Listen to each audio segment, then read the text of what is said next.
क्या विक्रम भट्ट की legal trouble ने अचानक सीरियस टर्न ले लिया है? क्या ₹30 करोड़ फ्रॉड केस में एंट्रिम बेल रिजेक्ट होना सिचुएशन को और टाइट बना रहा है? और क्या मेडिकल ग्राउंड्स पर भी रिलीफ नहीं मिला? विक्रम भट्ट और उनकी वाइफ श्वेतांबरी को ₹30 करोड़ के फ्रॉड केस में जुडिशियल कस्टडी भेज दिया गया है और ये डेवलपमेंट इंडस्ट्री और फैंस दोनों के लिए शॉकिंग बनकर सामने आया है। रिपोर्ट्स के मुताबिक कपल ने मेडिकल ग्राउंड पर एंट्रिम बेल की अपील डाली थी, लेकिन कोर्ट ने उस रिक्वेस्ट को रिजेक्ट कर दिया, जिसकी वजह से केस और ज्यादा इंटेंस हो गया है। इस केस में एलिगेशंस का स्केल काफी बड़ा बताया जा रहा है, जहां फाइनेंशियल इरेगुलरिटीज और फ्रॉड से रिलेटेड सीरियस चार्जेस सामने आए हैं। जुडिशियल कस्टडी का मतलब ये है कि इन्वेस्टिगेशन फेज में अथॉरिटीज और डीपर क्वेश्चनिंग कर सकते हैं और फिलहाल कोर्ट ने किसी भी तरह की टेम्पररी रिलीफ देने से साफ मना कर दिया है। यानी भाई इन्वेस्टिगेशन होगी, क्वेश्चंस होंगे और हर तरीके से होंगे, कोई भी चीज़ के लिए रिलीफ नहीं है।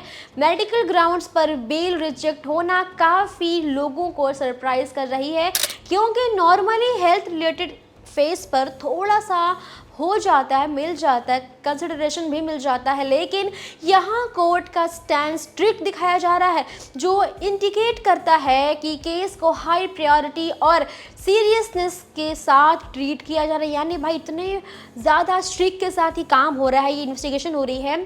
फिल्म इंडस्ट्री में विक्रम भट्ट का नाम एक नोन फिल्म मेकर के रूप में जाना जाता है, इसीलिए ये लीगल ट्रबल उनके पब्लिक इमेज को बहुत ज़्यादा हार्म कर रहा है, उनकी इमेज पर बहुत ज़्यादा इम्पैक्ट पड़ रहा है। सोशल मीडिया पर रिएक्शंस मिक्स्ड हैं, कुछ लोग ड्यू प्रेशर पर भरोसा जता रहे हैं और कुछ लोग जबकि ये कह रहे हैं भाई बहुत डिसअपॉइंटमेंट की चीज़ है ये, क्योंकि यार या तो वो इंसान गलत है या तो फिर एक्शन बहुत स्ट्रिक्ट लिया जा रहा है। लीगल एक्सपर्ट्स के हिसाब से जुडिशियल कस्टडी का फेज डिसाइसिव हो सकता है, क्योंकि इस पीरियड में इन्वेस्टिगेशन डायरेक्शन क्लियर होती है और आगे की हियरिंग को जो उसका टोन होता है उसे भी सेट किया जाता है। इंटरिम बेल रिजेक्ट होने के बाद कपल के लिए इमीडिएट रिलीफ के ऑप्शंस लिमिटेड ही हो गए हैं, यानी मतलब सोच लो उन्हें काफ़ी प्रॉब्लम फेस करनी पड़ेगी। फिलहाल फोकस ये है कि आगे की हियरिंग में क्या नया टर्न आने वाला है, क्या नया चीज़ होगा, क्या क्वेश्चन होंगे, कौन सा एक्शन लिया जाएगा, क्या डिफेंस साइड फ्रेश पील या डॉक्यूमेंट के साथ अप्रोच करती हैं, क्या होगा। लेकिन इस वक्त जो सिचुएशन है क्लियरली प्रेशर मोड में है और इस केस का जो आउटकम टाइम के साथ ही क्लियर होगा, यानी जो कुछ भी नतीजा निकलेगा भाई फिलहाल वो एंड में मालूम पड़ेगा।